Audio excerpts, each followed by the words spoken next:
Dalam video ini, kita akan belajar telling time and daily routine dengan cara yang sederhana dan mudah diikuti untuk aktivitas sehari-hari. Sebelum membahas jam, kita kenali dulu bagian hari yang sering kita gunakan dalam kehidupan sehari-hari. Yang pertama adalah daytime. Ini adalah waktu saat matahari sudah terlihat dan banyak aktivitas mulai berjalan. Pada waktu ini, orang biasanya mulai belajar, bekerja, pergi ke school, atau melakukan kegiatan pagi dan siang. Lalu ada noontime. Ini adalah waktu sekitar tengah hari, saat matahari berada tinggi dan banyak orang berhenti sejenak untuk eat lunch. Setelah itu, kita mengenal nighttime. Ini adalah waktu ketika langit gelap dan aktivitas mulai melambat. Pada nighttime, orang biasanya beristirahat, pulang ke rumah, bersiap go to sleep, dan menutup hari mereka. Sekarang kita masuk ke tujuan utama kita, yaitu how to tell the time dalam bahasa Inggris. Saat seseorang bertanya tentang jam, tell the time berarti kita bisa menyebutkan waktu yang sedang ditanyakan. Jawaban yang sangat umum dimulai dengan it is atau bentuk pendeknya, it's. Misalnya, jika jarum menunjukkan pukul 3 tepat, kita mengatakan it's 3 o'clock. Kata o'clock digunakan saat menitnya tepat 0, jadi fokusnya hanya pada angka jam. Kalau jamnya berubah, bagian angkanya juga berubah, polanya tetap sama dan itu membuatnya mudah dipelajari. Jadi, saat kamu mendengar pertanyaan tentang waktu, kamu tinggal mengenali jamnya lalu menjawab dengan it's dan angka yang tepat. Itulah dasar dari tell the time. Sekarang mari belajar cara menanyakan waktu dalam bahasa Inggris. Ungkapan yang paling umum adalah what's the time. Ini cocok untuk bertanya jam secara langsung. Kita juga sering mendengar what time is it. Artinya sama dan sangat mudah digunakan dalam percakapan sehari-hari. Kalau kamu ingin bertanya apakah jam yang dimiliki seseorang sudah tepat, kamu bisa mengatakan have you got the right time? Ungkapan ini berguna saat kamu ingin memastikan waktunya benar, bukan sekadar bertanya jam berapa sekarang. Ada juga what time do you make it? Ini terdengar seperti meminta pendapat seseorang tentang jam saat itu. Meskipun bentuknya berbeda, semua pertanyaan ini membantu kita memulai percakapan tentang waktu dengan natural. Semakin sering kamu mendengarnya, semakin mudah kamu memilih ungkapan yang pas. Sekarang kita masuk ke pola utama untuk menyatakan waktu dalam bahasa Inggris. Kalau waktunya tepat pada angka jam, kita memakai o'clock, seperti it's 5 o'clock. Kalau menitnya lewat dari jam, kita bisa memakai past. Misalnya, 5 menit lewat jam 3 adalah it's 5 past 3. 10 menit lewat jam berikutnya juga sama polanya, seperti it's 10 past 3. Untuk 15 menit lewat, kita biasanya memakai quarter past. Contohnya, it's quarter past 3. Kalau 20 menit lewat, kita mengatakan it's 20 past 3. Kalau 25 menit lewat, menjadi it's 25 past 3. Untuk 30 menit lewat, bentuk yang sangat umum adalah half past. Jadi kita mengatakan it's half past 3. Sekarang kita lihat pola sebaliknya. Kalau menitnya menuju jam berikutnya, kita memakai to.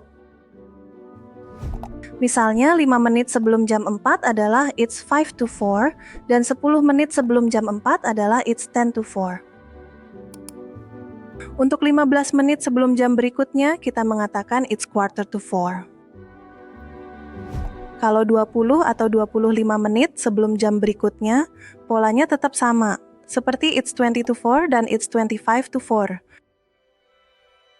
Jadi, ingat ide besarnya. Past berarti lewat dari jam itu, dan to berarti menuju jam berikutnya. Selain menjawab jam, kita juga sering menyebut waktu di dalam sebuah kalimat tentang kegiatan. Untuk itu, kita memakai et plus time saat ingin menunjukkan waktu yang spesifik. Misalnya, the class starts at 9 o'clock. Di sini at 9 o'clock menjelaskan kapan kelas dimulai. Contoh lain adalah the flight leaves at 10 to 3. Kalimat ini menunjukkan waktu keberangkatan yang spesifik. Jadi AT plus time biasanya menempel pada sebuah aktivitas seperti starts, leaves, arrives, atau goes. Sekarang bandingkan dengan it is atau its. Bentuk ini dipakai saat kita menjawab pertanyaan tentang jam sekarang. Misalnya seseorang bertanya, "What time is it?" Lalu kita menjawab, "It's 9 o'clock." Kalau kamu mengatakan the class starts at 9 o'clock, kamu sedang membicarakan jadwal kegiatan. Kalau kamu mengatakan it's 9 o'clock, kamu sedang memberitahu waktu saat itu. Sekarang kita hubungkan telling time dengan daily routine, yaitu kegiatan yang kita lakukan setiap hari. Daily routine bisa berupa get up, have breakfast, go to school, study, eat lunch, dan go to sleep. Saat kita menyebut aktivitas-aktivitas ini, kita sering juga ingin mengatakan kapan kegiatan itu terjadi. Misalnya, kita tidak hanya mengatakan have breakfast, tetapi juga bisa mengatakan kapan kita have breakfast. Disinilah kemampuan menyebut waktu menjadi sangat berguna dalam percakapan sehari-hari. Dengan begitu, kamu bisa menceritakan rutinitasmu dengan lebih jelas dan lebih natural dalam bahasa Inggris. Sekarang coba pikirkan kegiatan yang biasanya kamu lakukan pada bagian hari yang berbeda. Pada daytime, banyak orang go to school, study, play, atau help their parents. Pada noontime, kegiatan yang sering muncul adalah eat lunch, take a short rest, atau continue studying. Pada nighttime, kita biasanya go home, have dinner, relax, lalu go to sleep. Setiap orang punya rutinitas yang sedikit berbeda, tetapi bagian harinya membantu kita memilih aktivitas yang paling cocok.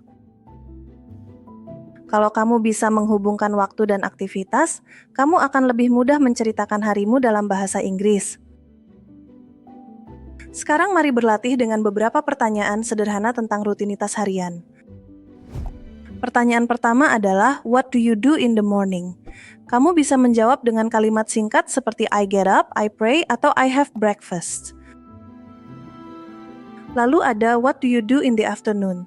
Untuk ini, kamu bisa menjawab I study, I eat lunch, atau I go home. Kemudian, kita punya what do you do in the night? Jawaban sederhananya bisa I have dinner, I relax, atau I go to sleep. Perhatikan bahwa jawabannya tidak perlu panjang. Yang penting aktivitasnya jelas dan waktunya sesuai. Semakin sering kamu mencoba menjawab pertanyaan seperti ini, semakin lancar kamu menceritakan daily rutinmu. Sekarang, mari kita recap dengan contoh sederhana dari rutinitas pagi. Pada 04.00 AM kita bisa mengatakan get up.